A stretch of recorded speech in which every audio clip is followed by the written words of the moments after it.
Hello, everyone, and welcome to Frankenstein's podcast, where it's all about the monster. Your go-to podcast about monsters and why we love them. I'm Nicole, your host for this episode, and don't worry, I've got Joe and Khalid nearby.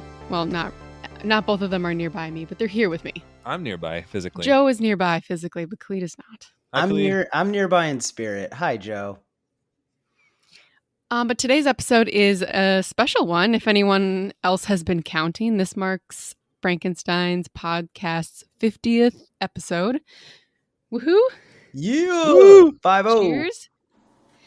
And with this coming up, I had pitched the idea for this episode to Joe and Khalid. And so since it was my idea, we decided that I would host. So they can just focus on chatting monsters. So the inspiration for this episode is, if anyone else has listened to Brett Goldstein's Films to be Buried With, that podcast was sort of the inspiration. I was listening to that one. Great podcast, by the way. It is great. Recommended. Thank you, Joe. A few weeks ago. And I was like, it'd be really cool to just do this, but somewhat similar, but just monster movies or any monster media, since, you guys cover all corners of pop culture here.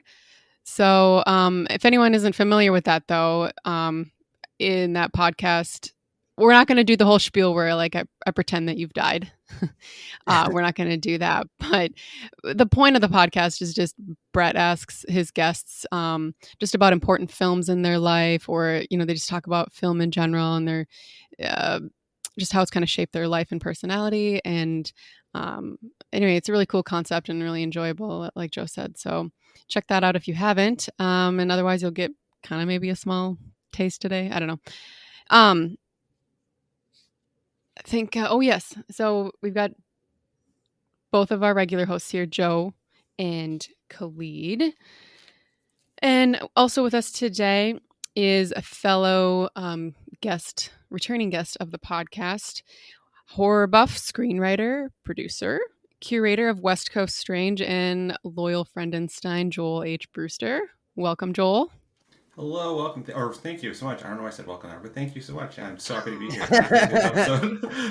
Welcome to you. It's okay. It's the evening. It's a Monday evening, so I'm sure we're all feeling that, the Mondays. So Canadian instinct kicking Monday, in. right? He's just trying to be gracious.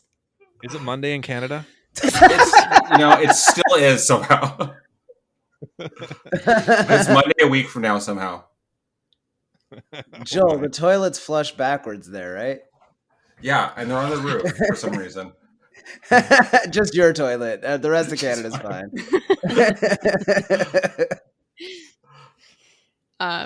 Joel's episodes previously on the podcast include The Krampus, the Candyman double feature, and Pumpkinhead. All great episodes. Go back and listen to them. They were such a pleasure to talk about those monsters. And yeah, thank you guys again for having me back on. I think I've said thank you 3 times, but I am Canadian. That's right. We're Midwestern, so it's Midwest US, so kind of similar. Yeah. We'll probably thank you 12 times before the end of the episode.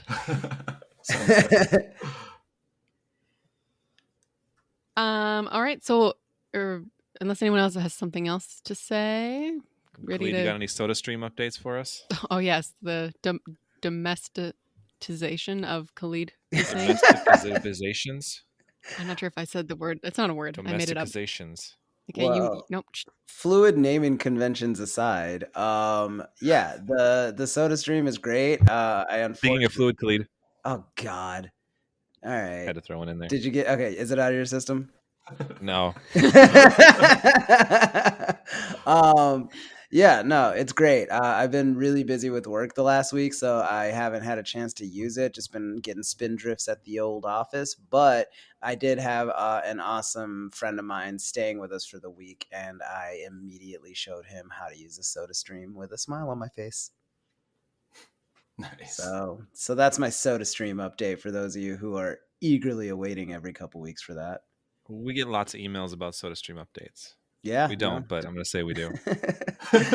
I wasn't going to press it, Joe. You could have just left it there. All right, we can move on. Or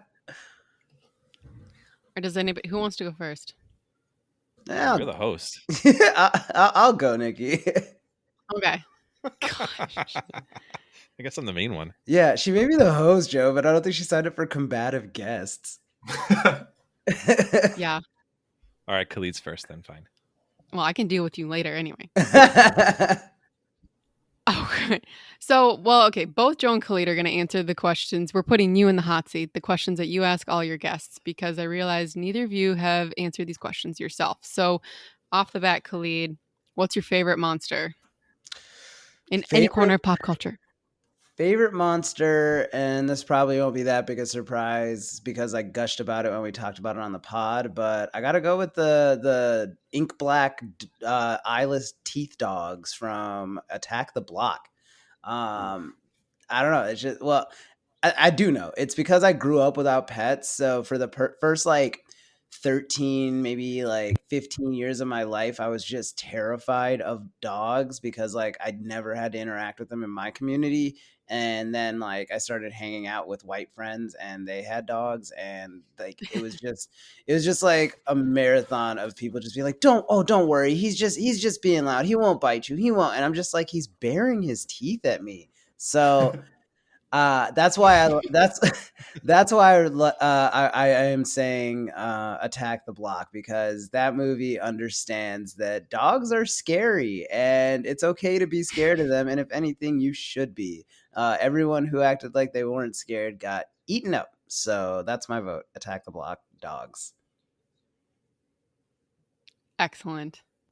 Those were great, actually. Those stand out. Also, our second episode of the podcast was about those guys. Yeah. No, I mean, I knew as soon as we were doing a monster podcast, we had to unpack Attack the Block. And yeah, definitely listen if you haven't. That's a good one. All right, Joe, you're up next then, since it's going to be the same question. What's your favorite monster? It's a hard one for me. I feel like I always go back and forth on what this is, what the answer to this question really is for me. But I got to go back to like Old Faithful for me, which is Joe, that's a geyser. That's not a monster. It's a natural occurrence. What's scary about Old Faithful? Yeah, what? I meant to say the one that I've always I don't know. You guys are making me question what I'm trying to say now. All right, tell us what this geyser did to you, Joe. I got to go back to okay, I'm going to answer the question now. Pumpkinhead is my answer. Really? Pumpkinhead. That surprises me for some reason. It's because I want to say a lot of cool things. I want to say for like Alien or the Xenomorph or the Predator, but honestly, like the monster that I often always go back to as thinking about the one that really got me fascinated with what creature effects can do was the first time I ever caught Pumpkinhead on like cable TV when I was really little. I had no clue what it was, and I just thought it was the weirdest looking thing. And I remember in a Hot Topic in a mall getting an action figure of Pumpkinhead when I was super little because I saw it on the TV and I was like, this is so cool. I don't think How old? Guess. 7. Oh my God. But I don't know, maybe 8. But honestly, like I don't think I really watched the movie fully for years. And then of course I rewatched it recently with Joel on that other podcast episode, which was great. But it's the one that really got me to pay attention to what creature effects could do and just think, oh, there's monsters are cool and they're creative and there's a lot of interesting things that you can get from it. So honestly, Pumpkinhead might be my favorite for that reason alone, just because it sort of catapulted my interest in the genre and the whole concept of monsters. Years ago. Okay. Years ago, yeah. Great lore, too. That leads right into, yeah. Yeah, I remember that episode.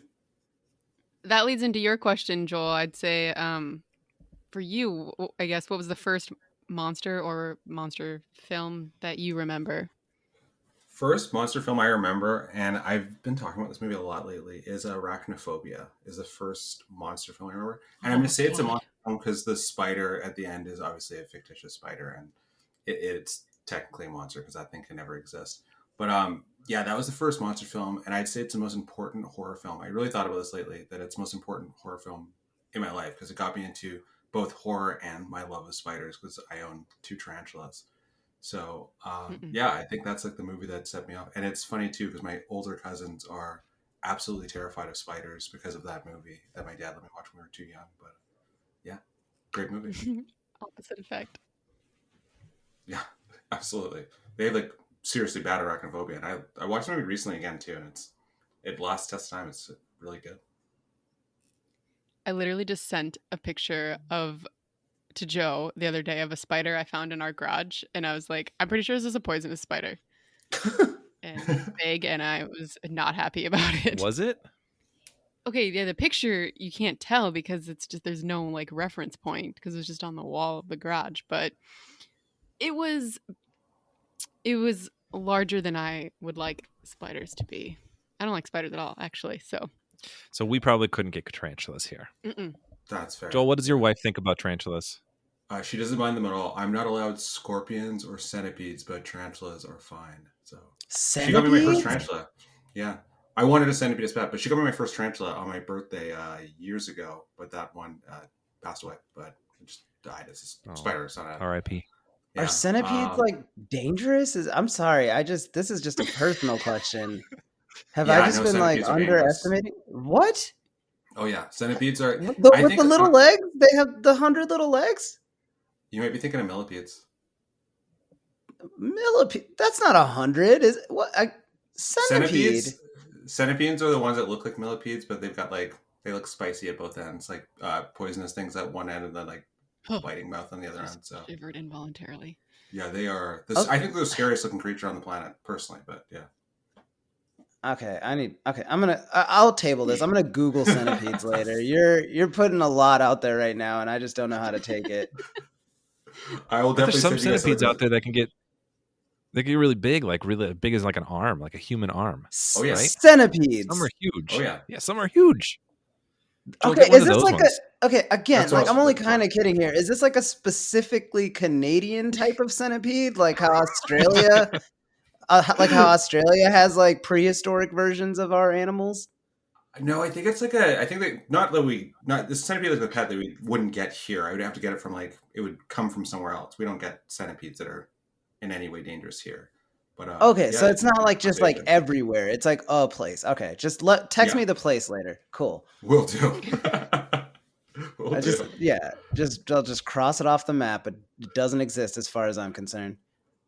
Yeah, they are scary looking creatures. Oh God. All right. Well, speaking of scary, Khalid, again, another guest question that you guys throw to your guests. What do you consider the scariest monster, Khalid? Is it the same as your favorite or is it different?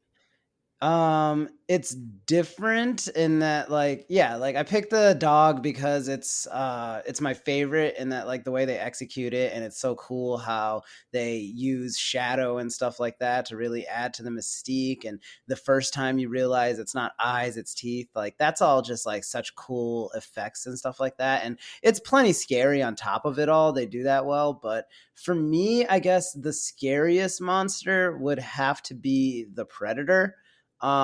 Just because like it's specifically like training to take out the best of the best, and that alone is like I'm done. You know what I mean? There are very niche things I consider myself the best of the best at, and I don't think they're anything that the Predator's training for. Like I don't think that he's never gonna like challenge me to like binge a rewatch of BoJack Horseman or something, you know? So like I'm good then. Like I'll be caked in mud like Arnie, just like in a ghillie suit watching like season 3, like no give. I'm still in it, and he's just like drifting off to sleep. But no, if it's just like traditional like fisticuffs with a Predator, I'm so screwed. I'm out of my element, as opposed to like some of these monsters where it's like, oh, it's like a curse, or it's a ghost that can like possess you and da da da da, and like maybe there's like a spiritual or like mental way that you can get around it. Like I'm not gonna outsmart a Predator, guys. I don't want to let you down, but that's just the truth. So with that being said, yeah, the scariest monster for me would definitely be the Predator. All right, good answer. All right, Joe, you're up next. What do you consider the scariest monster in your opinion? For me, the one that has consistently given me the most nightmares is probably specifically the werewolf from An American Werewolf in London. Hmm. Uh, it's another one of those movies that I watched really, really young, and I remember I went through a big werewolf fad when I was little, and that was the movie that kind of kicked it off. And I don't remember how I got to seeing that movie, but I watched it a lot to the point where I had like recurring werewolf nightmares. Like I had this one specifically where I was always like in my kitchen as a child, and there was a werewolf that was like trying to get into the house, but then gets in the house, and then I kept trying to climb on top of the cupboards, and it would get my leg, and it was just it was not a good situation. And it'd always be like, well, now I'm a werewolf now, and I'm like, why am I even running? But that was the one that consistently haunted my nightmares. I wouldn't say that's necessarily the scariest movie now rewatching it, but I think sometimes when I see the image of that werewolf, I still get that it evokes those memories of that fear that I had when I was a kid, and I think that it's special in that way. So that's why that movie will always hold a special place in my heart, I'd say. I also want to kind of give like a pseudo shout out to there's a couple books that I've read lately that have had some really terrifying monsters. I've been reading like a lot of cosmic horror stories, and it's hard to really to name down a specific like monster or creature from those stories.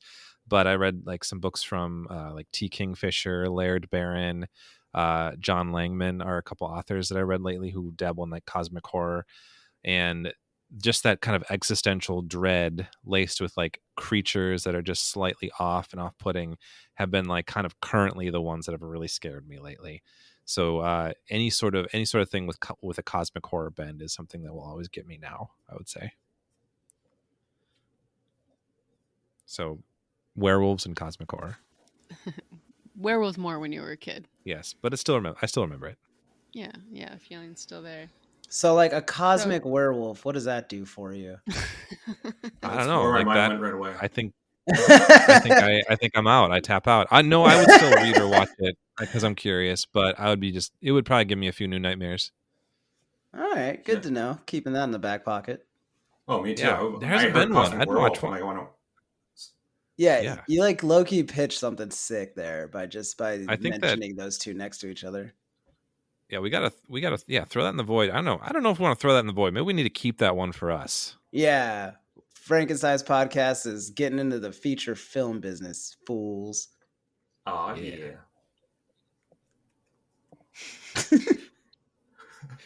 So for Joel, then, I feel like Joe kind of answered this question himself, but what was there a monster that you found terrifying as a kid, but now you just can't imagine why? Yeah, and it's funny. I'm so glad I was kind of thinking about this recently. The monster that scared me the most as a kid, I have technically two, because one's a video game, but I wanted to find a movie one, so I'll go with the movie one first. The mom in the kitchen in the Sixth Sense movie scared me more than any other, and I feel like that's never mentioned. It's the mom that he goes into the kitchen, he thinks it's his mom, and she's a black eye, and she puts at her wrist that she'd slit her wrist. I thought that was one of the scariest scenes ever, and I rewatched that scene today. I'm like, oh, that's still really scary to me. I think that's a horrifying scene. And I don't feel like it's mentioned when we talk about Sixth Sense ever. But that scared me the most out of that movie. Well, I mean, everybody's gushing about Donnie Wahlberg, man. Yeah. Like, there's only so much time in the day, all right? You want to talk about Donnie Wahlberg and another part of that movie? Right? Or the other thing about that, or the Misha Barton was the other one too. They always bring up. And I'm like, yeah, the mom was the scariest one to me. I thought she was horrifying. So what's this video game that you mentioned? Resident Evil, the zombie from Resident Evil, for PlayStation 1, my babysitter rented it at the time. Shout out to PJ if you're listening to this.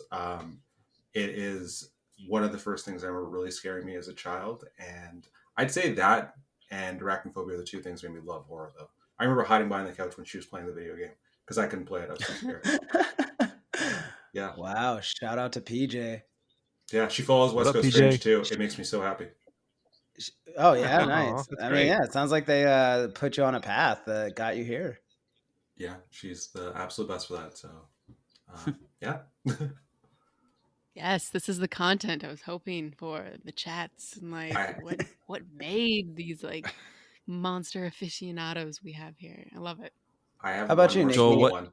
Oh, sorry.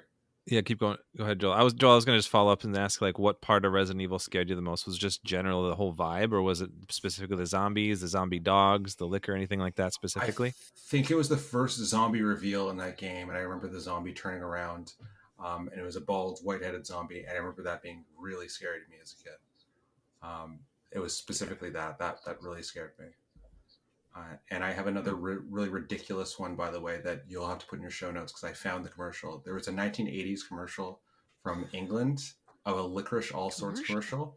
I'm honestly, when you guys watch it, please tell me if you think it's scary too, because I watched this as a kid and it stuck in my mind. And I watched the commercial recently, and I didn't realize that it was shot kind of like a horror movie, but I think it's a horrifying commercial for a candy called licorice all sorts. It's a very weird British candy, but yeah, I'll send it to you guys. That is the most British name for a candy ever. It's the most British commercial you've ever seen too. It was like between that and Pip Pip Licorice. Which really sounds like a thing too. Say it with a British accent. Hello, off to catch a double feature. Gonna get a bag of the Pip Pip Licorice. That was pretty good. Thank you. Yeah, no. British I'm very fans, excited I to don't know see what to this tell you. They're not here anymore. Yep, we lost. Yeah, them. they left. They're like, I got up at 3 a.m. for this, and we keep trying to explain it's not a live show, but here we are. But no, Nikki, I'm curious for you though. What same question for you? Like, is there any kind of monster that like thing in your childhood that set you on a path to enjoy horror and monster movies? That's I'm the host, Khalid. I'm being polite. I know. I'm just giving you crap. Well, see, I didn't really enjoy horror very much until or like kind of monster stuff until maybe the last year and a half. 2 years. Joe just twists your arm, makes you watch every movie of the podcast. No, I kind of do though. No, that's you do not, watch most okay, of them. Maybe at first. Okay, so all right. Well, it started more like, I don't know, a few years ago during October, because you always want to watch like more like scarier movies, horror movies, like monster movies, and I would always Halloween Town 2, Calabar's Revenge, yeah. I'd always rebuff you, and I'd be like, I really want to watch something funny tonight, and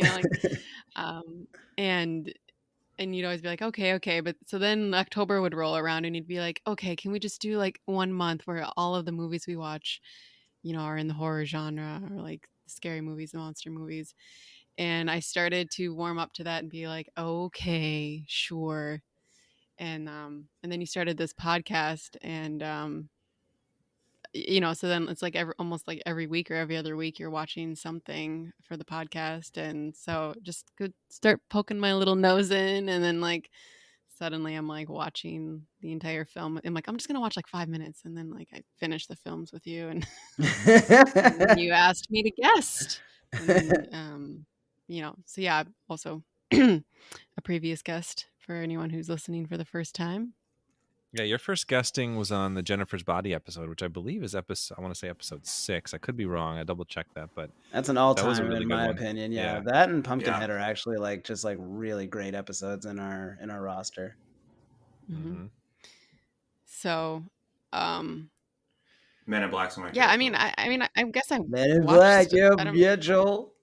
Oh yeah, the Men in Black one, that was good too. No, yeah, you're fine. No, that's great.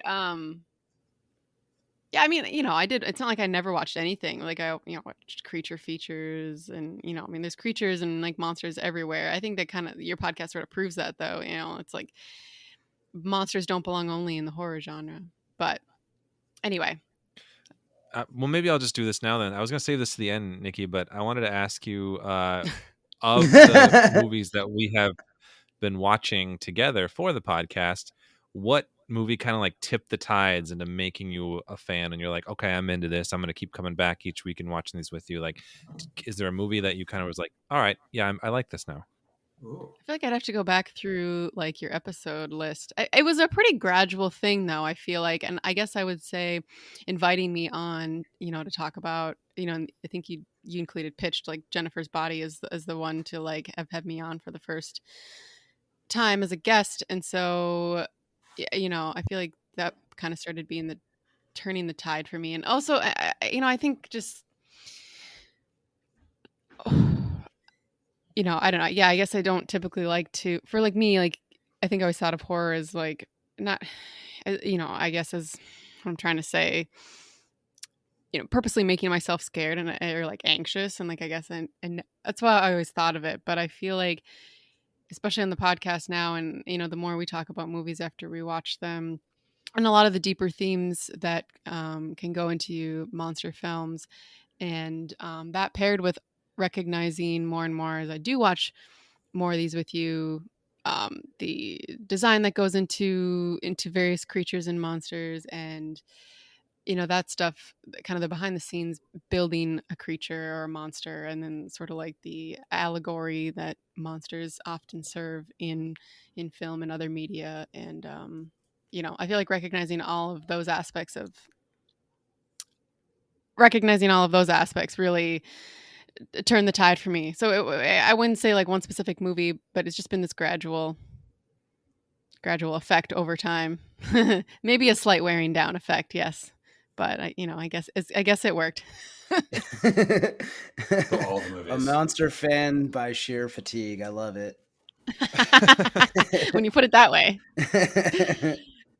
Now I don't even know where we were, huh? I think you just did the you did Joel was the last one. Okay. Right? Yeah. Okay, Khalid, I think the next one I've got for you is which monster film do you think should win Best Picture at the Oscars? I think maybe some have in the past, but like, what one would you wish to see? Or you think like has a horror movie won best or monster not movie? horror, Or but sorry, like monster. Silence of the Lambs won Best Picture, didn't it? Didn't That's not a monster movie, but I guess The Shape of Water? Yeah, Shape of Water is the Shape of only one I Water. can think of. I was thinking of Del Toro, yeah. Yeah, I think it did win. Yeah. Okay, so Yeah, it did. all right, so I was gonna say Shape of Water. Just kidding. I've never seen it. But no, I guess I'm torn because like I have what's like on paper the right answer, and then Joel just reminded me of a movie that actually is like my like to my core I actually believe. So I'm gonna do a little two-hander answer. So the movie that on paper should have absolutely won an Oscar is the Ari Aster film Hereditary. I love that story. It's basically doing all the things that kind of became a hallmark of a good A24 movie, just like a really solid deconstruction of a character played by the amazing Toni Collette, who should have won like 7 Oscars before Hereditary, but that's another conversation. And it's just like obviously it does the monster thing great. It really slow plays it, and it kind of just like gets us in her psyche, and all of those sequences where she's just like being like horrible to her son or dealing with like what happens to the daughter, and trying not to spoil it, but we are just talking about a movie now, so what are you gonna do? But yeah, like that whole sequence when Toni Collette just goes full possession, like full exorcist, like slamming her head on the ceiling when you realize that like that noise where it's just like bang, bang, bang, bang, bang, and he's in the attic and you're like, what the hell? And then they cut to it and she's just like just head smashing that thing, and the sawing of her neck, and oh my god, like I could go on. But yeah, that's just on paper, yeah. When you're talking about a movie that like could theoretically impress like as highfalutin a class of people as the Oscar voters, I think that one should have won, and it was a travesty it didn't. At least for Toni Collette, she should have won a best actress Oscar for that. With that being said, the answer that to my core I believe should win an Oscar even this year, even though it came out in the mid 90s, is Men in Black. I had honestly forgotten, like most episodes, that we had done that. And so when Joel brought it up, all of a sudden I just remembered Vincent D'Onofrio's performance, Will Smith's performance, Tommy Lee Jones, obviously. I'm just going to name the whole cast until you stop me. No, seriously though, like the thing is like, it's an embarrassment of riches in terms of a movie that's, I think it was like at that point like only a comic book maybe, but like an obscure one. And so like for all intents and purposes, it really was just like a fresh IP. The way that they executed everything, and the script is so tight, it's so good. Will Smith's character's journey is amazing and fascinating to see, and just that one should just win an Oscar, guys, because I love it so much. And 6-year-old Khalid, 7-year-old Khalid couldn't have been wrong when he said it was his favorite movie. So please honor that child and give it an Oscar anytime, like tomorrow. I don't care if it's not the Oscar time yet. That podcast episode, by the way, because this is your 50th episode. Yeah, this Yeah. was 50th. Yeah, that episode is one of my favorite episodes. I say this to you guys all the time about like just this being my favorite podcast. That episode, though, should actually be held up as one of the most standout podcast episodes that's ever been recorded. That was such a good ad for that movie that I was like, it is a perfect movie. And the way you guys sold it, I was like, on like the aspects of just the breakdowns and just like your thought process on like the second one, he like waited that whole night the day after. That made me rethink how the movie was written. I could talk forever about that one episode of you guys discussing that film, because that is a perfect podcast episode that I think everyone should listen to if you want to get into podcasting. Just wanted to say that about that. Thanks, episode. Joel. I might rewatch it buddy. now. You're selling me on it. I'm like, who are these guys? That sounds great. Yeah, right. I think that was our 25th episode too. Like, I think Clede, you were like, we got to do the Men in Black for 25th because it's special. Well, I was right. Yeah, you were. Yeah. Great choice. Thank you. All right, Joe, I think we're back to you. What monster movie is most rewatchable for you? Like, for whatever reason, whether it's just comfort food or whether it just continues to slap years later, no matter how many times you watch it. Oh, I don't think I was thinking about this one. I gave these to you in advance, Joe. Yeah, you did. Most rewatchable monster movie for me. In advance means like 20 minutes before we started. Yeah, it wasn't that long ago, to be fair. Yeah. Oh my gosh, there's a lot of good ones. I mean, I shit. What is it? Do we need to move on? No, I can think of something. I think that, I think it's got to be. What's that, Khalid? Oh, no, sorry. I was just going to make a dumb joke about how my favorite thing about hosting a podcast with you is that you're great under pressure. That's true. I am really good at it. Very good. Like, you're so calm. You never show it. Never, yeah. This might be a cliche answer, but I think I gotta go with Alien and Aliens.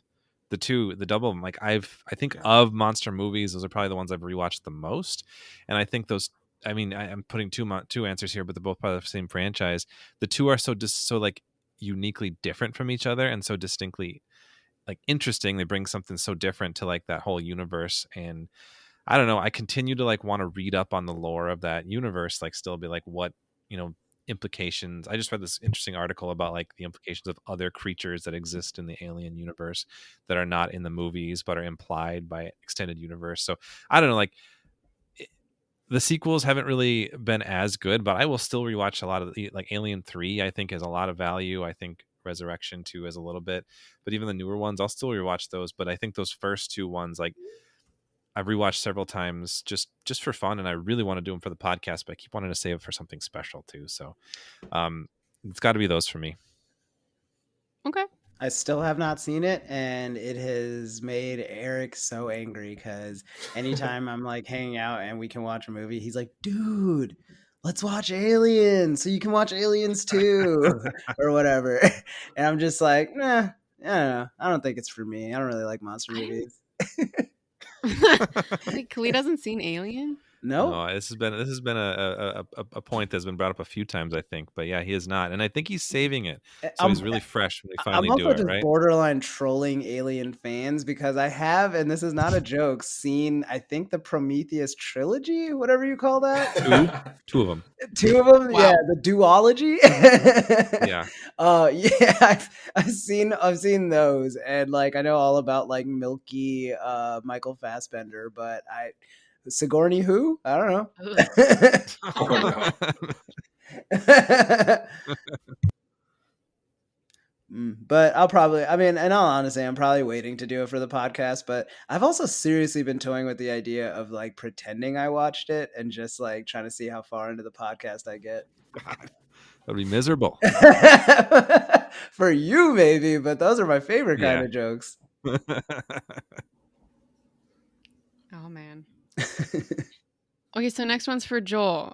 Let's see. Okay, what monster or monster films, probably objectively a terrible one, but you can't help but love? Oh, this is going to be funny because we're still within the same franchise. Alien vs. Predator. That's an objectively yes, bad good movie, choice. and I like that movie. I think that's a fun, good movie. Like I don't know. It's one of those ones. That's It's the one not with Lance Henriksen, right? yeah, first one? and what's her name? Is it Yeah, that's Naomi good. Harris? I can't remember the. No, it's Sanaa Lathan. That's right. Who I love. She's amazing. I thought that was a good movie for her. I don't know. I thought that was a good movie. It was fun. Yeah, I don't know. That's what I'm probably gonna crucify for, but that's definitely my choice. Joel, I think you're the only one that'll get this, but wouldn't it have been way better if at the end of the movie she like challenged them to like basketball and they were like, we're gonna play, and she's like, for what? And then like the aliens like, your heart. I would love that. I would have Just loved that. just a 2-on-1 pickup basketball game for the universe. Yes. That's an alternate ending I would have absolutely loved. It would have made that movie even better And for it me. still So, works yeah. for a monster. It still works for these monsters that like they're like they would just literally mean her heart, you know? Yeah, So that's the challenge they want, though. They wanted to play the best of the sport. Yeah. Exactly. Yeah, I knew you'd be the only one to appreciate that. Joe and Nikki, I'm making a very unnecessary connection to Sanaa Lathan's other famous movie, Love and Basketball, if you have seen it. Great movie. Yes. Great movie. It is actually really good. I do wish there was a monster in it so I could gush about it on the pod, but Yeah. no luck. You brought it in though. I did. It was a stretch, but I had to. Yeah. Well, we love unnecessary references and all that, so it's all good to leave. It got us to aliens and predators playing pickup basketball, so I'm gonna count it as a win. All right. So, Khalid, you're up next. Let's go. Which monster makes you laugh more than it scares you? Oh man. Okay, so the one that makes me laugh more than it scares me is it's probably the alien monster thingies in They Live. I mean, the movie definitely, because it's Carpenter, so like the suspense works and stuff like that, but it's just like there is something so funny about like this like alien race's like insidious plan being to be like your boss and like and, like they're just doing Mad Men, you know what I mean? Like there's like aliens out there that are like just like there's a boardroom full of aliens deciding what like subliminal billboards are gonna say. You know, like there's an accounts payable alien that's just like, this is for the cause, and like just like making sure that like people's like dental benefits don't fall through. And it's so silly on its face. And like the movie does a good job of in the moment not like letting you not think about it. You just think of it as like this insidious conspiracy, but it's like, no, like these guys like wake up like 6 a.m. and they're just like rise and grind. Time to slowly erode this like world's I guess like fortitude, whatever the hell they're trying to do to take over.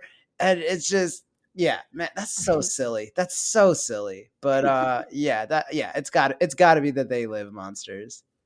And they've already won in the sense of the movie by the time the movie's already started, right? Because they're already kind of everywhere. Haven't they technically won? Right. So who are they doing it for? What are they doing it for at that point?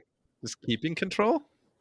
Yeah, I guess so. We've already won. Like, what's your alien plan past that? Are you going to have more people? Like, it just, you've already won. I don't understand. Like, what do you mean? What's their plan, Joel? Like, they had a whole Q4 meeting about how they're going to expand and try to appeal to South Asian markets. Are you kidding me? They've got this new trade route planned out. As long as Germany's in, they're good. Like, they've got plans, Joel. Don't insult them. They get stopped by a wrestler too, which is really funny. Their main antagonist is like one of my favorite 80s wrestlers. So that's amazing. I sincerely believe Roddy Piper could that's a tongue twister. Roddy Piper. I sincerely believe that man could take out just about any threat if he was given ample time. He's kind of like Batman that way. Yeah, that's fair. He showed that in the movie. Exactly. Yeah. I mean, Batman who he wishes. Like he would never last in a fight that long with Keith David. That's a long fight. I was going to say that too. That's a long fight that they scope. It's so indulgent in the best way. You're just like, okay, surely it must be done now. These are day workers, like they're day laborers. Like they cannot have this much energy left over to just swing that hard every time. I've seen boxing matches. This is fatiguing. But yes, that's my answer, Nikki. Wow, that was a doozy. Were you gonna ask me that question too, or no? Could I bounce off Khalid? You know what? Why don't? Yeah. I had another one listed for you, but if you've got something for this, go ahead. You can ask me that one too. I wanted to pop in because I think a really funny one too, Khalid, and I think you might agree with me on this one. And I want to say, I'll say the name of the movie first, and I'm gonna say spoilers because if you haven't seen this movie, skip ahead for like, I don't know, like 2 minutes or something, maybe I don't know, a minute. Sorry to bother you. Oh my God. Oh, yeah. I had to think for a second. I was like, what's the monster in that? And then I just remembered that insane third act. Yeah. Horse people monsters. Terrifying, but also very, very funny scene. Oh my God, their dicks were so big. It was like that meme with the dude on the bed.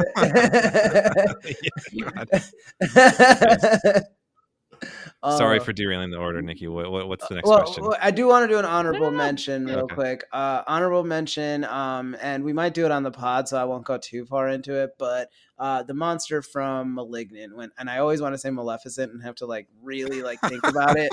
You know, I gotta really strain and like get it back to Malignant. But yes, the monster from Malignant, that thing is freaking hilarious, and the twist with what Gabriel. it is so, Gabriel, yeah.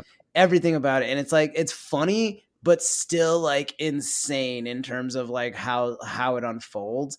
We'll talk about it on the pod, I'm sure, at some point, so I won't go into it, but that's honorable. It's on the list. We'll do it. Yeah, that's just a note for when you guys do that episode. That one fight scene in that movie has to be talked about in length because the fight scene at the police station is so ridiculous, and I love it so much. But believe I am going to. I might just like monopolize the episode on that. That is insane, and it's just like, oh yeah, like you can have like Marvel or John Wick or whatever like popular action movie style fight scene in a horror movie. That's like, why not? It's so insane. Sorry, I won't go any further, but yeah, that's such good. That scene's hilarious to me, but great. Yeah. No, Joe, that's fine that you piggybacked off of that.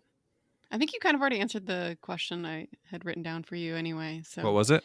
Well, maybe you didn't. It was what monster scared you as a kid, but not so much now. Oh, I have an answer for that. Okay, all right, go ahead. I actually have it pulled up. It was the my password. The 1956 film The Mole People. The Mole People, and that freaked me out. That was another toy I got from Hot Topic. Actually, was the Mole Person. I had one of those. They have kids' toys there. Were you just like walking past like the SpongeBob stuff? Like you're just I want that. I want that weird one. They had a whole set of like monster toys. But yeah, Mole People. The movie is not the most well regarded in history, and just knowing what people say about it, I don't think it's probably held up. It's not that great. I remember thinking it was really interesting as a kid. I don't think it was interesting. I don't think I knew what was going on, but I thought the creatures were scary. I remember thinking the creatures were scary. So that one scared me as a kid. Not so much now. Not at all now, but that's my answer. Mole People. All right. So the last individual one is for Joel, and then we'll just kind of do a round table, just shoot some questions out. I am very curious about this answer, though. So, Joel, what monster movie do you take someone to see who doesn't like monster movies? So, a gateway monster or monster movie, if you will. I have one answer, but I think that the movie's too new, and I don't want to say it because I feel like there'd be a spoiler, so I'm going to hold off on that one. But I would say The Mist, because I think I understand that The Mist is kind of like a dreary movie to introduce someone to for monsters, but I feel like that it covers a lot of monsters as well as how a monster film can be dramatic, and then the ending is just something that will always sit with you forever. So I feel like that's would be my answer, and then The Fly as well is like another great movie. That'd be my movie for the Oscar thing earlier too. But The Mist is definitely my gateway monster movie. I think that That's a good one. Yeah. And can I give you a fun fact, Joel? Yeah, please. I say C note, by the way. A fun fact: when I was in 6th grade, we had to do a book report where we made a movie poster of a book that we read, and mine was the Stephen King novella The Mist. So I made a movie poster of that before the movie came out. Ooh! And my stars of the movie were George Clooney and Catherine Zeta-Jones for some reason. I mean, it was basically just like a foggy thing with red eyes. So I don't know if I still have it, but it was cool. Yeah, 6th grade. So did you when I asked just that, like, people, I don't have that. did you just like not talk to other kids until like a certain point, Joe? It's probably about when you came in the picture, Khalid. What, 11th grade? I was your first friend. You made me start talking. Yeah. I'm just imagining this like. No, that's true. No, we were dating in 9th grade. That's right. Yeah. Yeah. I'm just like waiting to hear about like the beleaguered Hot Topic store clerk that just has this hipster kid coming in asking for like, do you have any Lovecraft t-shirts? That's my impression of you as a child, by the way, any age. What new monster toys do you have in this week? Action figures, not toys. Bella Lugosi? You're a baby in my mind when you're asking. What is this? The way I'm talking.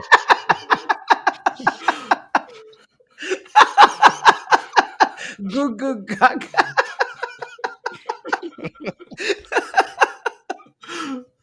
Oh my. It's canon. It's Frankenstein's podcast canon. That's how you talk as a kid.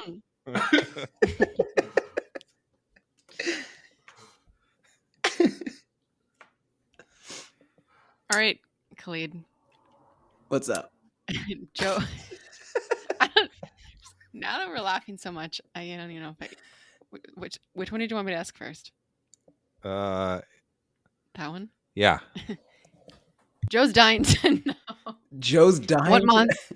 Okay, sorry. I just didn't know it was a Joe question. Okay. I mean, not really. I wrote it down, but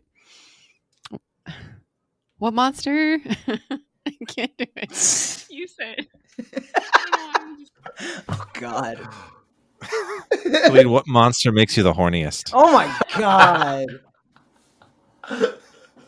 This is entrapment, all right? That's not fair.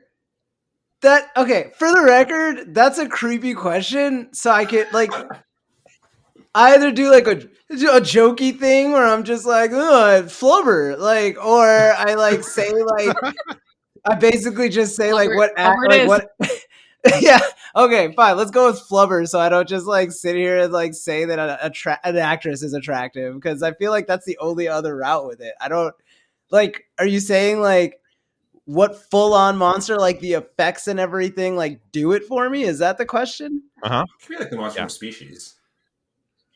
Oh, that's a really good answer, actually. Wow. Who is it? Really good answer. Species.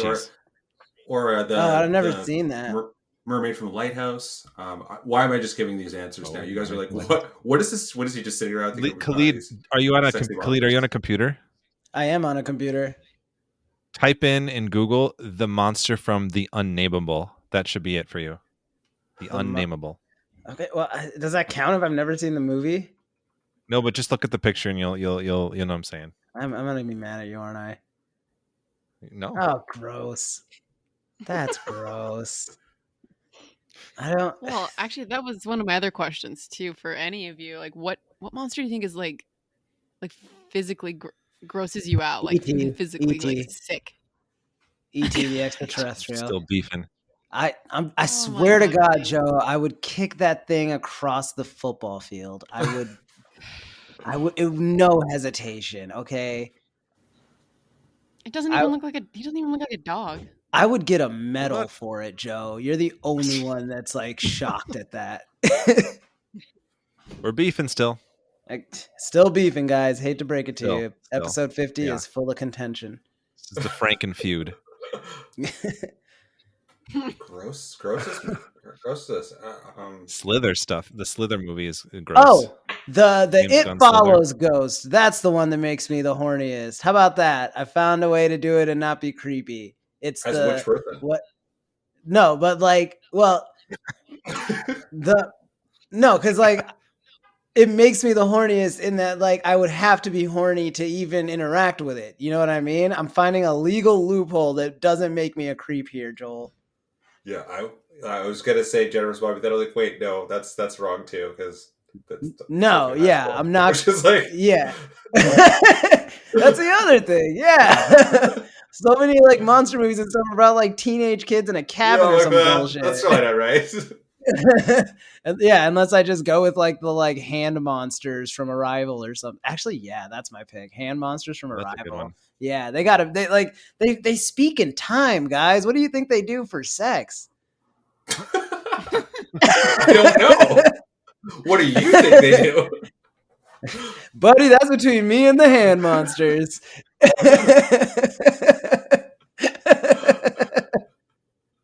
Yeah. I'm going with Abbott and Costello. That's their names.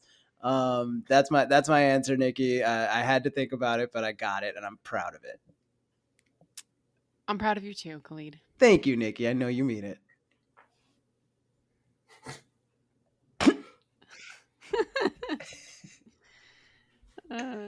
Okay, so for any of you, what monster movie do you regret watching? Ooh.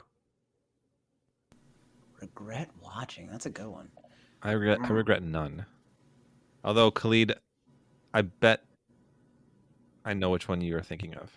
Do you? He's not thinking of it, or he would have said it. Yeah, I'm Well, like... I bet I know one for you. It's so hard because I'm trying to... I guess I'm just thinking of monster movies I've seen for the pod, and I'm trying to think like which one...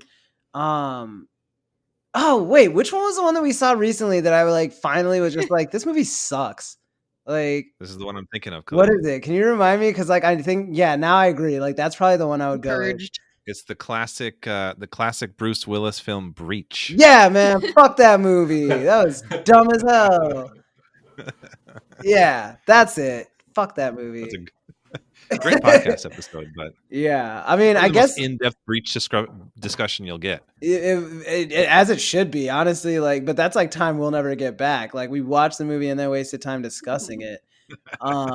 Yeah, man. And I think in a lot of ways I have like purged it, like Nikki said, and so that's like for me, it's like I don't even regret watching it because it feels like I never did. But that's my answer. Breach. Joel, do you got one? I'm trying to think of like a movie that I regret watching. No, I can't think of like one off the top of my head. I'm yeah. So which is not helpful for a podcast. So yeah, I can't think of one off the top of my head that I regret watching. Joel, go ahead and check out Breach and then give us an answer. Yeah, it's funny, and this is not to slander the company. I think it's their distribution or production. I can't remember. There's a company that funded like 7 of Bruce Willis's movies back to back, and I was like, oh man, none of those are going to be good, and they weren't. They weren't. None of them were. Spoiler, they weren't. Yeah, they were not. It's so weird how that arbitrary event-based hologram system just didn't like capture the nation's interest. See, you remember the movie, Khalid. I just remembered that weird whole hologram thing we went into. God, that movie. If you could be in a monster movie, which one would you want to be in? Like you're living the story. Do we have to be like the protagonist where we have to deal with all the bullshit, or are we just like a guy in that world? I don't know. I didn't make like details about this. Dang, making one follow-up question. Take the out otherwise. What? Khalid will take the out. Okay, fine. You have to be the protagonist. All right. You know me well, Joe. I have an answer. Does anyone else have Yeah, an answer? no, you Okay. answer first this time. Yeah. Okay, so I was thinking Edge of Tomorrow, Live, Die, Repeat. Ooh. Yeah, because That's you a have basically, if you're the Tom Cruise character, you have like endless chances to figure it out, pretty much, right? Like to figure out what the solution is. And so, like, I mean, just keep working on. I mean, it's you got to die like probably horrifically a bunch of times. It's a time loop movie, and so, but like, I don't know. I feel like I could eventually figure things out if I had that much time and like my memory was still working. Figure out a way to like, it's like it's Groundhog Day but monsters. So I would do that one. over or under 500 resets would it take you to figure it out? Probably. Well,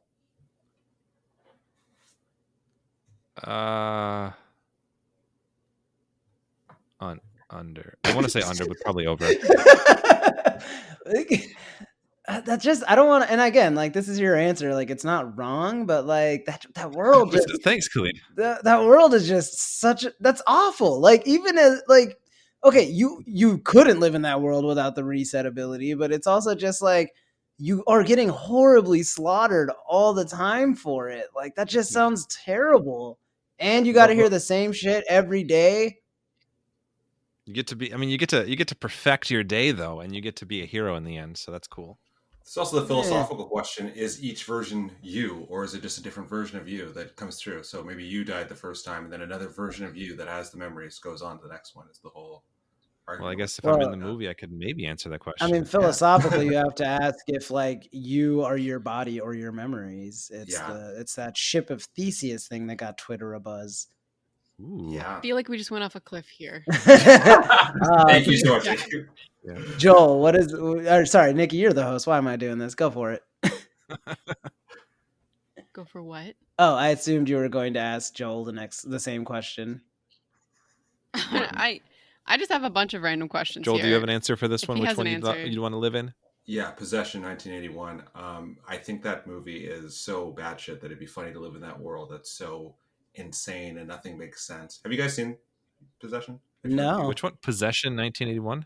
Yeah, it's from 1981. I had to watch it for a podcast, and it is the weirdest movie I've ever seen. It is so strange, but like in a fun way, sort of. It's a ride. I really want to hear all three of your thoughts on it. It's an absolute ride, and it's so strange, but it's a great movie. But that's the world I'd like to live in, just because it's so chaotic and insane. Ooh, another Sam Neill movie, huh? Yeah, it's a great Sam Neill movie too. It's weird, I like the distance between that and Jurassic Park because of just who he plays in that, and then in Jurassic Park, I'm like, wow, this is like, it feels like it's two different human beings altogether. Which is, I get what acting is, but like at the same time, this is just such a weird choice of a movie that I recommend to anyone now that I've seen. Nice. All right. Well, interesting. I gotta watch that one. I have an answer now.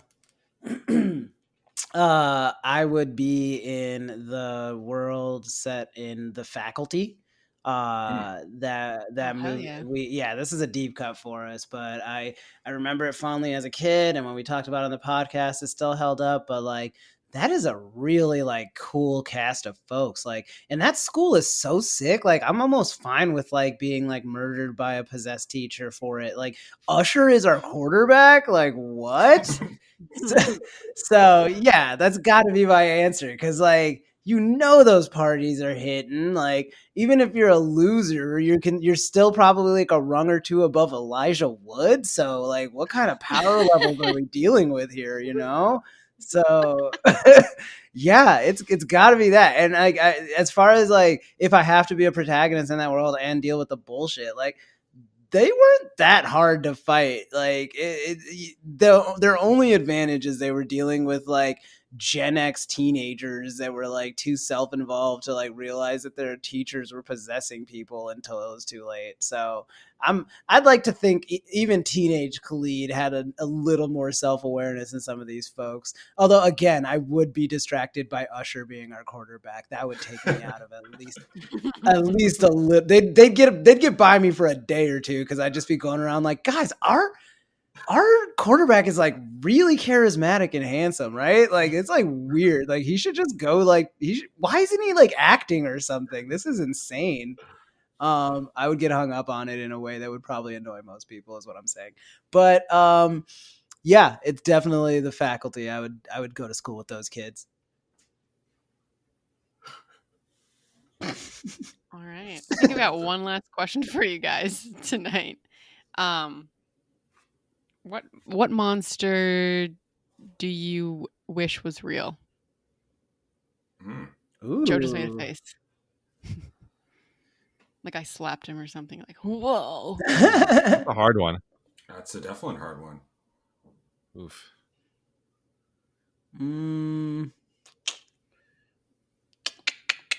I kind of have an answer. I like all cryptids, so I'd be very happy if any of those were actually found to be real and what that would mean for our planet. I would probably go with like obviously actual evidence of Bigfoot would be pretty cool, because I think that's like a fun creature to exist. So that's my monster choice, if you want to call it a monster.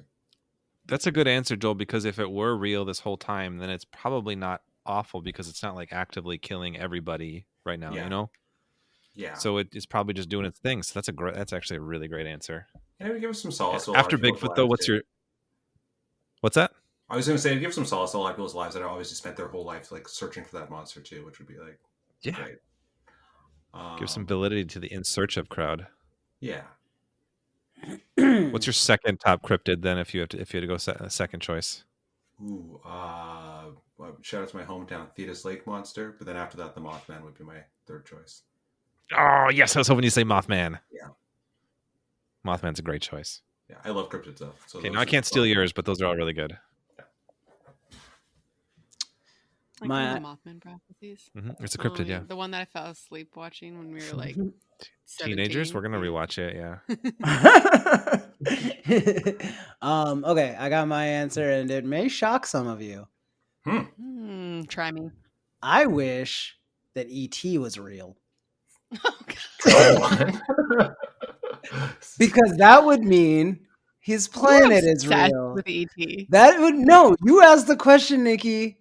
All right, you asked the question. I'm just answering it as truthfully as possible. If I have control over which of these monsters is real and the consequences of that, E.T. is a no-brainer, because that means his home planet is real. And that means that after I get a medal for knocking its teeth out, it has teeth, yeah, knocking its teeth out, the government like takes it to a black site, you know, they get the answers on coordinates and stuff like that. Do you realize what a unifying force that would be for this world that needs it so dearly, to know there's a planet of these little runts out there?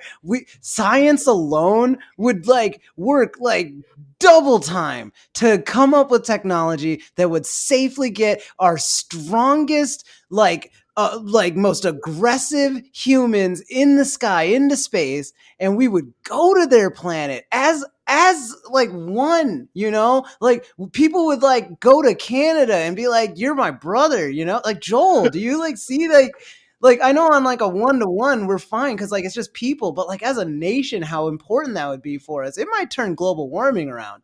Like I'm just saying, like we would want like generations to live and thrive beyond us, simply for the fact that maybe one day one of them would get on one of these ships and just kick the shit out of those ETs. So so that is why I'm doing it. It is actually it has nothing to do with my personal grudge against E.T., the main character of the movie. No, not at all. It is. Are you sure? It is entirely an altruistic thing for my people, my Earthlings that I know so desperately needs it. So that would be my answer. It's a great answer. Thank you. Wow, you just really elevated everything at the end here, Khalid.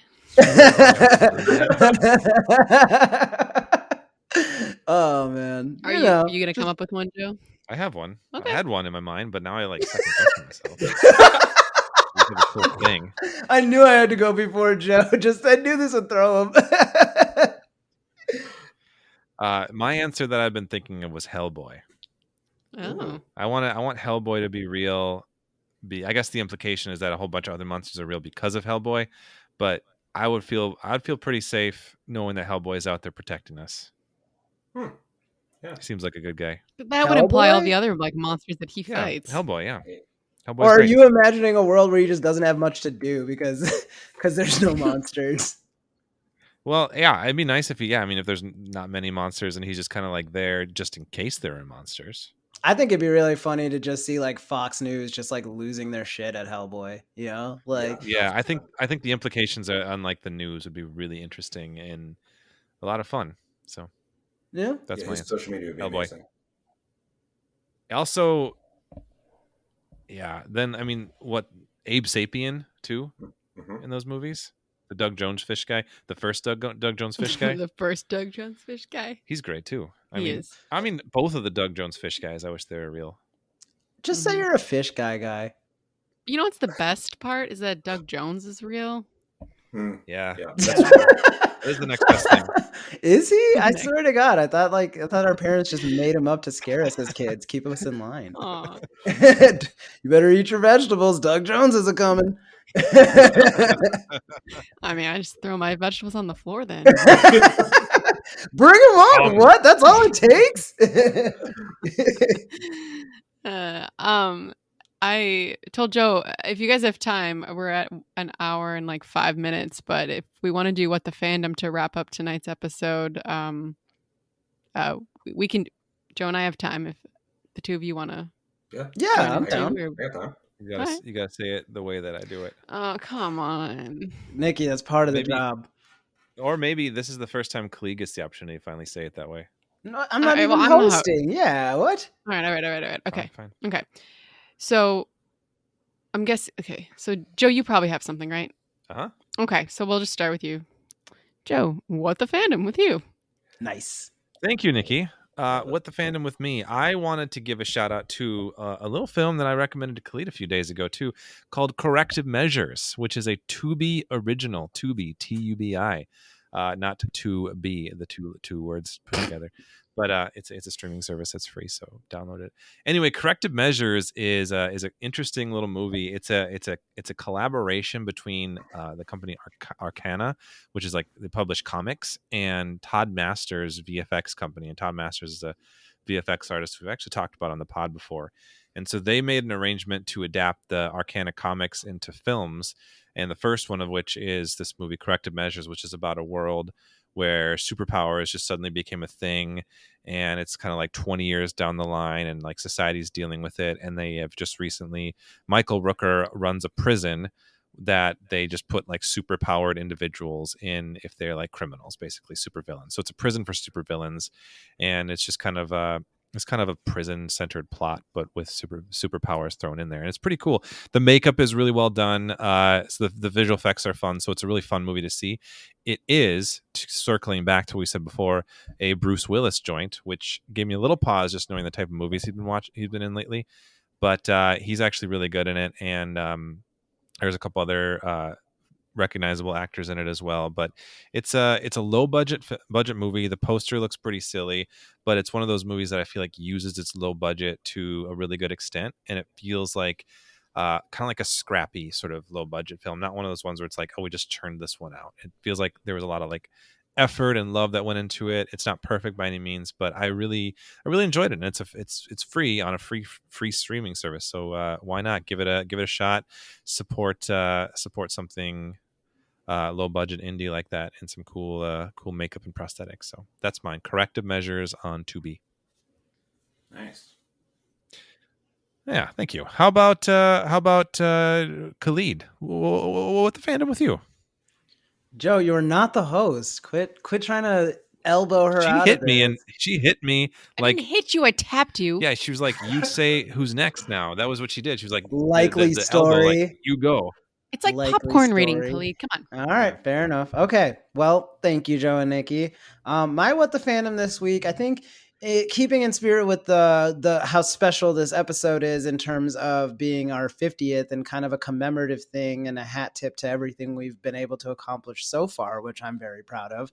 I want to talk about a show that just had its curtain call and basically did a hat tip to everything that they had done over 6 seasons. I'm talking about the final season of Better Call Saul, which man, when I say it stuck the landing, I'm saying like it did it with like such grace and so effortlessly. Shout out to Vince Gilligan, Peter Gould, Bob Odenkirk, obviously, and the whole Better Call Saul team. Rhea Seehorn, especially. That finale, it just hinges on her as a character. And I think that with a show that's a prequel to something as like highly beloved as Breaking Bad was, and being able to very early on, basically from the first episode, just establish itself as its own like amazing story, irrespective of the origins.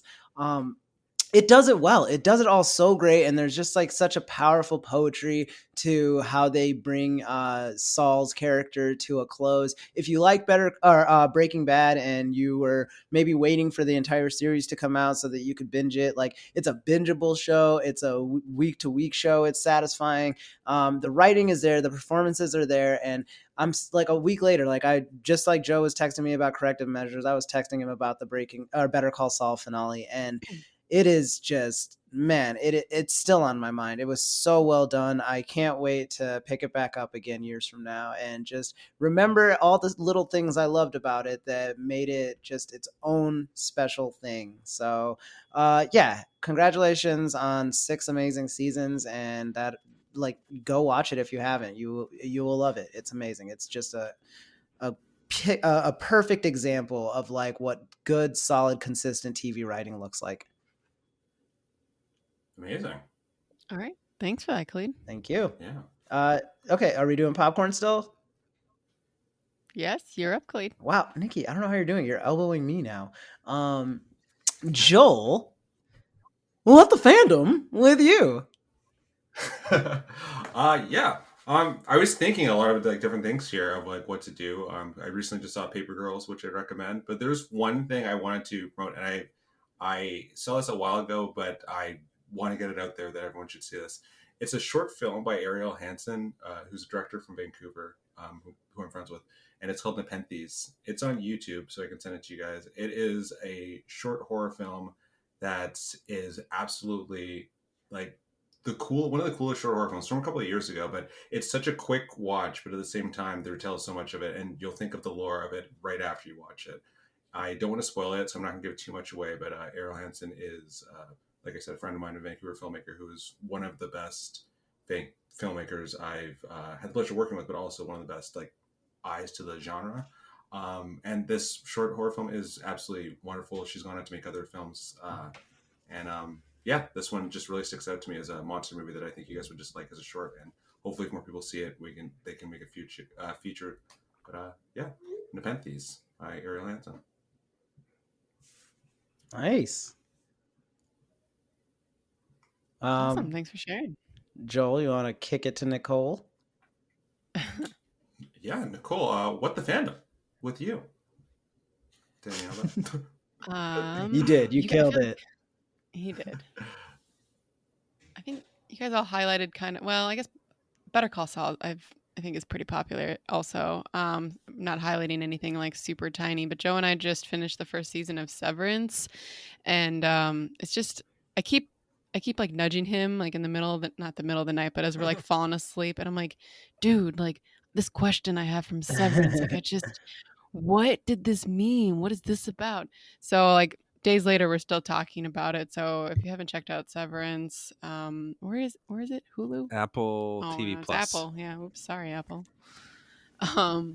Check it out because it's so unnerving, and I just don't know where it's going, and I can't believe they left that first season on such a cliffhanger. I'm really mad about it, actually. So, but like in a good way. In a good way, but yeah. I think it was my brother-in-law, Luke, who I think has also been on the podcast. He so shout out. He told us that he thought there was 10 episodes, and he was so disappointed to realize when he finished the 9th one that there wasn't one to wrap it up.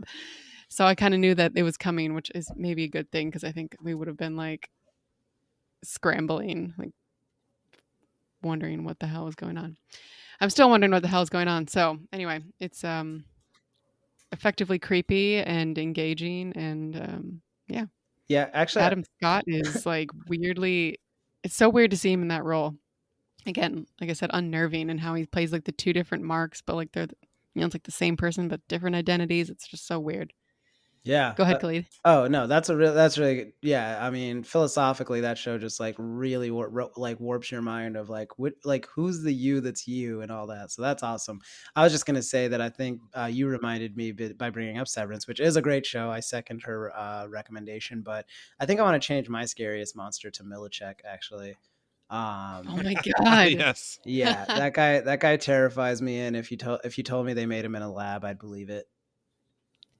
He's even scarier when he's like he just doesn't smile naturally. Like whenever they have their little parties and he's like all excited, and I'm like, just stop. It's even scarier than when you're mad. Yeah, exactly. Like he's just got all these like modes that like you just don't want to interact with any of them. Yeah. But yeah, cool. Can I give a quick shout out? I forgot to do this on a recent podcast, and I think Joel, you're kind of in the know on this one too. But our friend and former guest Joel, you know Madeline Carita Fleming, right? I do, yes, very much so. Yeah, she sent me the link to her short film that she recently finished, Ouroboros, and it was a really cool. She was plugging that when she was a guest on our pod a few episodes back, and that was really fun to finally see the short film completed, which I think it'll be released in October. But we shared the trailer for it on our social sites, and it's, I know, a big passion project for her. So I just wanted to give a shout out that is finally coming. It'll be coming out in this October, I believe. So we'll plug it more then. But that was something I wanted to mention too. And that short film definitely made me wince at one part. I will not spoil it for anyone, but I really enjoyed that short film too. Frankenstein's doing it big out there. Frankenstein, Khalid. Oh Frankenstein. You did it. I did it. You did it. Did you do it on purpose or no? I did not. I wish I did. I love that so much. So much. Joel, do you have anything coming down the pipeline you want to talk about? Yeah, I have an audio horror short. I just came off writing a musical, which was very different. Very different and very happy. Wow. Not a horror at all. It's a completely different thing for me to do. I wrote the book for a musical, so I wrote the in-between part, and then these very talented team of musicians and songwriters wrote the music. And I'll promote that when that's going out, but it's called Uprooted. But outside of that, I have a horror short coming out with a fantastic cast, and I really can't wait for everyone to hear that. It's gonna be like an audio 15-minute like horror short, and we're gonna be recording that next week, and I really can't wait for you guys to all to hear that, and I'll tell you more about that when that's coming out. Nice. Ooh. Super exciting. Does it have a title that we can look for soon or not yet? Yeah, sorry, I should say that. Baneful is the title of it. Kind of works in the vein of I won't spoil it, but yeah, I think you guys will really like it. The cast is really good. Can't wait to announce that more so down the line too. But yeah, very excited for that one. Yeah. Cool. Well, thanks to the three of you, Joe, Khalid, and Joel, for obliging in my idea for this episode. I hope it was fun. Sounds like we had fun. No, thank you. Great. Thank you for doing this. It's fun to. I think I'd been trying to rack my brain about something fun we could do for like a 50th episode, and something like breaking format like this was a great idea. So thanks for bringing it to us, and I appreciate you being willing to kind of spearhead much of the questions and kind of like take the center seat as host. It was fun to be in a kind of a different setting, and I think that it's been kind of fun to reflect on like monster movies in general, but just like thinking about the stuff that we've done on this podcast has been a lot of fun too. It's been fun for, I think, Khalid and I to take something that is generally like a passive experience sometimes of watching something and then turning into like something I would say productive, right? We're creating something and reflecting on it and doing more work with it. So it's kind of amazing to me still that we made it to 50 episodes, but here's to more, right? Yeah. You guys aren't stopping. Beautifully Don't put. stop Joe. me now. Yeah, exactly. No, Joe, beautifully put. Nikki, thank you so much. And Joel, and honestly, like there's just like a real like cool little community now of people that like will hit me up and talk about how much they like the podcast, or like people like Jimmy who unfortunately couldn't make it but would have killed it in this. Some of those questions would have just I can only imagine what Jimmy would have said to them, but yeah, like I'm super thankful that like this kind of like engagement is happening from just this dumb little thing that me and Joe wanted to start, and it's not dumb anymore. If it ever was, it's just like a real fun thing I look forward to now. That's really well said too, Khalid. And honestly, a big thanks to, Nicole, one of our first fans, and Joel, also one of our very first fans. Like when we first released our first episode, Joel, you were like right on sharing it and talking about it on West Coast Strange. So appreciate like the support that you had like right away for us too. So thank you so much, Joel. Thank you, You're man. welcome. And this has honestly been such a pleasure to be on this episode and all the other episodes. You guys not only changed how I view movies, I think you changed how I will honestly say that you guys changed how I even like write movies, because I really do think of the depth of the monsters. I really do. I think of the depth of the monsters. I think of like certain things that have been mentioned from your insight on different episodes. One episode I didn't get to mention earlier, I won't take up too much time on this. The Love and Monsters episode is another iconic, great one that I think, and that's like a movie that I would have said too was a one to watch, because I love that Love and Monsters. That's a good one. Yeah, I love that one too. That's a good episode too. Yeah. Yeah. Thank you, Joel. Yeah. Got any West Coast Strange coming out soon? Any more of the pod there? Yeah, I have another episode coming up soon. I'm going to be doing the movie Men with Amber from Horn Blood Fire, who is amazing. Nice. I'm not sure if it'll be out by this time this comes out, but that's my upcoming episode. And yeah, not to put you guys on the spot, she's would be a great person on the show too, because she's knows most of the people that are my podcast or know more than me. And I'd love to, guys, now that I've figured out how to work my not Zoom, the Zencast or whatever, I'd love to guys have you guys on soon now, because now I feel like I got the hang of it. Yeah. Oh, we'd love all it. three Absolutely, of you too. So. For sure. Yeah. All right. So sorry, guys. I do have to get going if we want to sign off real quick. Yeah, we're heading out. So yeah, anyone who's been listening, thank you for joining us, and rate the pod. Find us it's at Frankenpod. At Frankenpod on Twitter. Yep. Yes. And until next time, creep it easy.